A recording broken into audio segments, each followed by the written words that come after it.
Hey guys, so today I want to talk briefly to some of the people that work in what we call the Hasbara field in the Israel advocacy space. And I want to talk directly to you folks who run these bigger organizations. And I see that you guys are all posting kind of the same things. You know, you guys are posting stuff about how Hamas uses,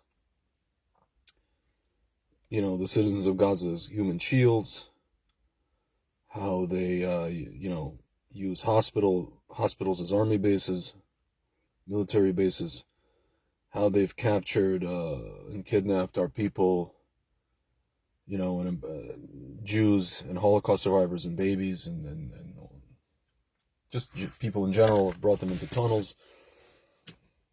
And what you're trying to do when you're saying all of that, I mean, all of that is true, obviously, right? What you're trying to do, or what you think you're doing,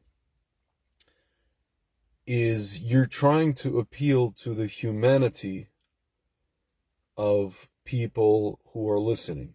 Either people who, so to speak, don't really have a dog in the fight. And this includes the people that are on college campuses and people who are also not on college campuses. The people who are arguing against you, the people who are walking around tearing down these posters of the hostages. You're trying to appeal to their humanity. And notice, what do they come back at you with? And I've seen this on Instagram, I've seen this in other places. They say, and by the way, who are these people? The people that are coming back at you, or who answer you? They are people who don't really have necessarily a dog in the fight. These are people, they're not Arabs or Palestinians. These are like white leftist kids somewhere in any big city in America or in Europe. And they come back at you and they say, but look at all the deaths. You're creating you're fomenting a genocide in Gaza, right? That's what they come back at you with. You would tell them, look how they attacked us, look how they butchered us, look how they raped us, look how they burned us, in cold blood, and they don't even respond to that. They say, but look, you guys are creating a genocide in Gaza. And then they go on with the whole free Palestine stuff and from the river to the sea. And you feel like as if you're talking to a wall, right? My friends, there's a reason for that.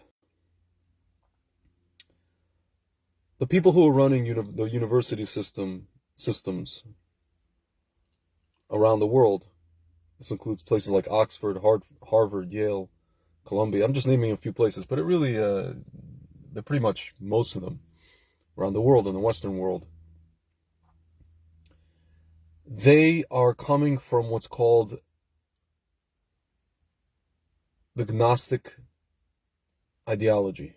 They are teaching these students what's called Gnosticism, Gnostic Ideology. And you notice part of that is these people literally are, it's almost as if they're participating in a contest to see how many people die on each side. It's almost like a death contest, right? You almost feel like you're talking to somebody in a death cult where they're counting bodies, right? No context, no nothing. It's like, oh, you guys lost a lot of people. Look how many people we lost. My friends, they are trying to, convince you or show you that they're actually upset about the deaths in Gaza, right? My friends, they're not upset about them. They're not upset about them. They know that the culture that they are defending openly itself says to the world, you guys celebrate life, you venerate life, and we venerate death. You think that the kids that you're talking to in colleges and university campuses, they don't know this? They don't know that these guys venerate death? Of course they do. So now you guys may be asking, Tzvi, what the heck is Gnosticism? What is this? Guys, for those of you guys who don't know, there are fantastic videos by this guy by the name of James Lindsay. And he speaks about it all the time. Basically, if you go back to ancient Greece, the word Gnostic comes from the word gnosis, means knowing, meaning we know and you don't know, right? We know about critical race theory, we know about colonization, we know about this, we know about that. We know about now it's woke, it's transgender, it's all this stuff that they invented. And we are on the cutting edge of this, knowing this stuff. And anybody who doesn't know it is at best kind of ignorant, so we have to tell them about it. We have to educate them on it. And if they don't want to know about it, they don't deserve to exist, right? They're the enemy of humanity, because this is where humanity is headed. This is progressivism. And this is what we have to let you know. And if you don't agree, then, you're the enemy. So, my friends, this is what they're being taught in the universities. This is the method and the ideology. It is actually connected. I don't know if you guys ever heard of this guy by the name of God Saad. He's also one of these guys. He has been fighting all this woke stuff with a lot of his writing. He wrote a book called The Parasitic Mind. So he talks about this. It's almost like a disease of the mind, right? But I think he doesn't go far enough. So the guy, James Lindsay, he actually has a video entitled The Gnostic Parasite. You guys should really check this out. It's all over YouTube. His channel's up on YouTube, and he's got a lot of videos talking about this. And a lot of this is actually connected to religion. It's actually a cult, and it's a cult that venerates, if you guys want to go a little bit down rabbit holes, it venerates death. These people worship death. So again, you guys are talking to these people, you're trying to appeal to their humanity. Guys, I'm here to tell you, and this is going to sound completely off the wall, but you may understand what I'm saying, because when you encounter these people in person, you'll feel it. You're talking to somebody who has lost part of their human consciousness. They may even not have human consciousness anymore. You're trying to appeal to their humanity. Again, you're trying to talk to them about history. You're trying to talk to them about,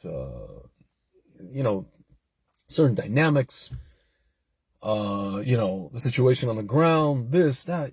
No matter what you say, they can't hear you. And there's a reason they can't hear you. Because of the way they're being taught. They are at this point people who are members of a cult, a Gnostic death cult. All right? Again, that's why they're talking about, without even any context, look how many deaths we have, or they have, the people that they support, the people that would kill them, right?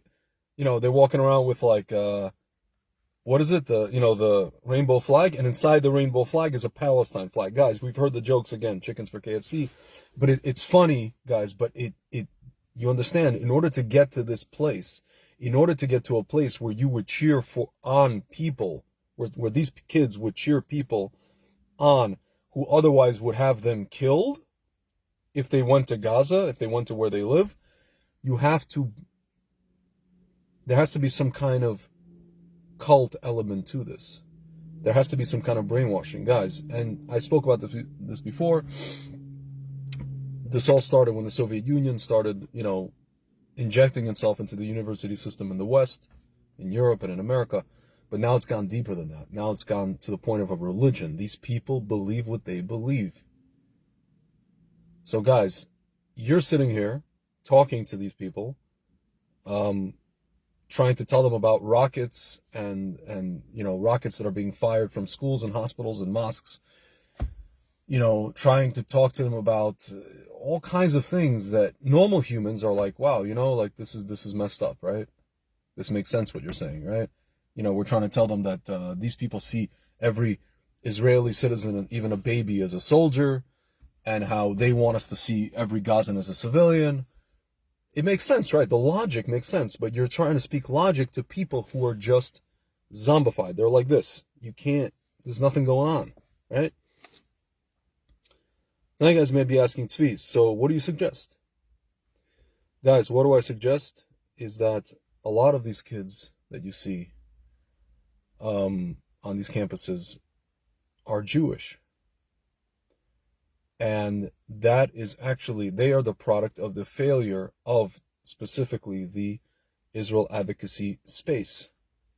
Instead of trying to educate our kids about their history, their heritage, how did Israel come to be? Meaning, not in 1948, how we had Hasidic Jews, I'm just giving an example, building the state, building infrastructure of what became modern Israel in modernity since the mid 1800s, how they purchased land from the Arabs. The history of how we were attacked, we had like a lynching of Jews in 1929. They know none of this, guys. They know none of this. And I'm not even talking about arguing with, people who are like Arabs and Muslims. This is tribalism, guys, right? They're going to have the stance that they have, right? They're going to say what they're going to say. They have their, so to speak, narrative that they were taught in their schools. There's nothing you can do about that, guys, right? There's 2 billion of them and 14 million of us. But if you're talking to students, Jewish students, guys, and we've lost a lot of them, meaning they're gone to this Gnostic cult. You can't talk to them anymore, right? You can't come up to them as they're tearing down the poster of a hostage. Guys, that is the behavior of a non-human. Do you understand? What you see before you on these cameras, it's not even like left and right wing. It's just the behavior of a person who doesn't have any more human consciousness. And that comes from religious ideology. Which religion? Gnosticism. And again, Frank and I, my friend Frank and I, we talk about it on our podcast a lot. There's different ones. Again, if you want to go down this quote unquote rabbit hole, you can research them. There's a real things. Guys, how do you think Hitler captivated Germany? It was the same thing. It was as if they were all in a trance. How did they follow a guy who just said, we have to kill 6 million Jews in Europe? Not just the Jews of our country, but the Jews of Poland and pretty much all of Europe, right? And he had a plan to do this to the Jews of, the Arab world, North Africa, with the Mufti. We know the story. But guys, telling people who have non-human consciousness or people who are, kind of are beholden to their own tribal group about, look how they slaughtered our people. Guys, at this point, part of their whole thing is who can be the bigger victim, right? This is a contest. Who has more deaths on their side and who can be the bigger victim? Guys, you're trying to play their game, their victim game, right? And you see, they're winning.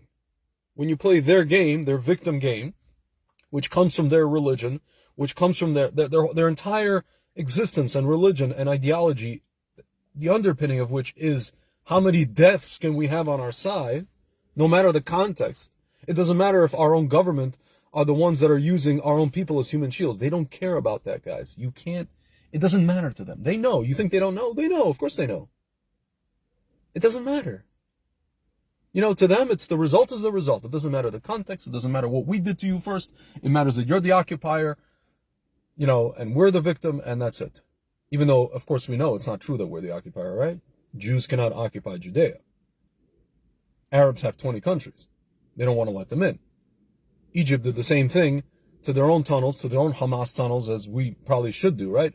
Again, that doesn't matter to them, guys. Why? Because you're talking to people who are members of a Gnostic death cult. They can't not hear you. You know what they hear? You remember the Charlie Brown cartoons? Wah, wah, wah, wah. That's what they hear when you're talking to them. Guys, so the best thing we can be doing right now, instead of all this Hasbara, Naftali Bennett's flying to America on a Hasbara trip. The best thing we can be doing, guys, is educating our own children, our own Jewish children, and others by extension, whoever wants to hear, about the history of the land of Israel. And I'm talking about of the last 2,000 years, how we've always had a presence in the land, how, our rabbis who have written books upon books upon books, philosophy, halacha, are buried in the land, how they lived in the land, how they all strive to get to the land, how some of them came to the land, how some of them built synagogues on the land that were, destroyed by the Jordanians and then rebuilt. The Hur of a synagogue in the old city, how it was built by Ramban in the, I guess, the 1200s. Guys, we have a whole history to tell our own people, our own children, and we haven't been doing it at all. And it's astounding. They haven't a clue. They haven't a clue about who they are. Guys, as you guys could see, in Israel, in America as well a little bit, but mostly in Israel, we've seen how what has happened after this horrible event.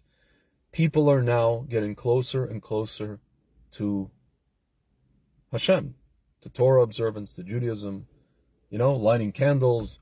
They want to keep Shabbat. They want to put on tzitzit, to the point where we have this Merav Mikhaeli lady, this Erev Rav. She's so sad about it, that every soldier is wearing tzitzit and everybody, all these people in Tel Aviv are koshering their kitchens so that the soldiers can eat. The whole of Israel is doing tshuva. And even in America, you see these, these people, these older Jews in Manhattan. Unfortunately, they voted for the party who gave billions to Iran, are now going and they're stopping these zombies from taking down the, from removing the signs of these hostages. Which also is, it's something, right? Guys, this is what we should be doing. Instead of sitting and posting about, how there's tunnels and how there's human shields and all the rest of it, and how, Hamas uses ambulances to... Guys, do you understand that these people have an ideology, including the people on the campuses, that we are the colonizers.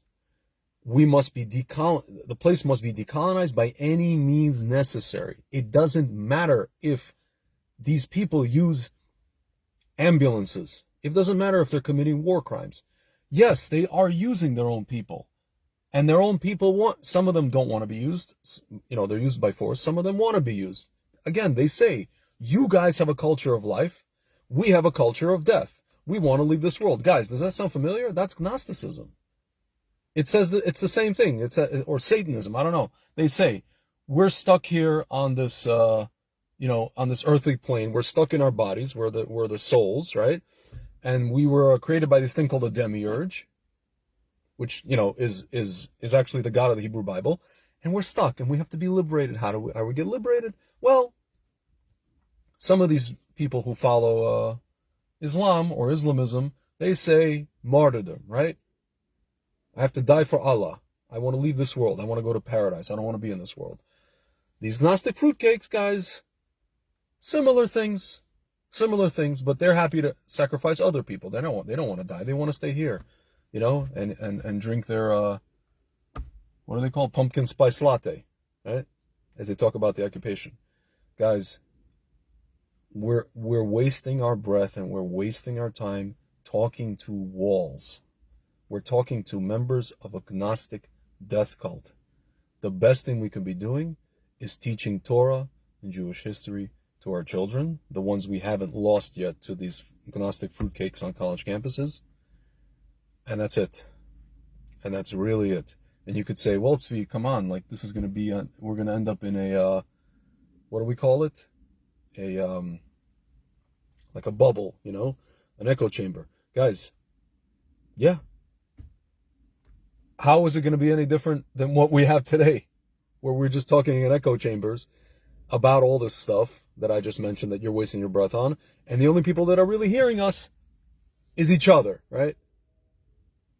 That's the only people that are really hearing us and understanding us and like understand, agreeing with us, and whose humanity we can appeal to. Because the other people, guys, I'm sorry to say, they have lost segments, if not completely, of their human consciousness because they have been sucked into this Gnostic vortex by the people who are on the college campuses. And guys, I think Frank and I are going to talk about this more, but I just wanted to give you guys a primer. It really is a parasite, and talking to them is guys, it's wasted breath and it's wasted time. And again, with all due respect, I respect what you guys are trying to do in the Hasbara and Israel advocacy space, but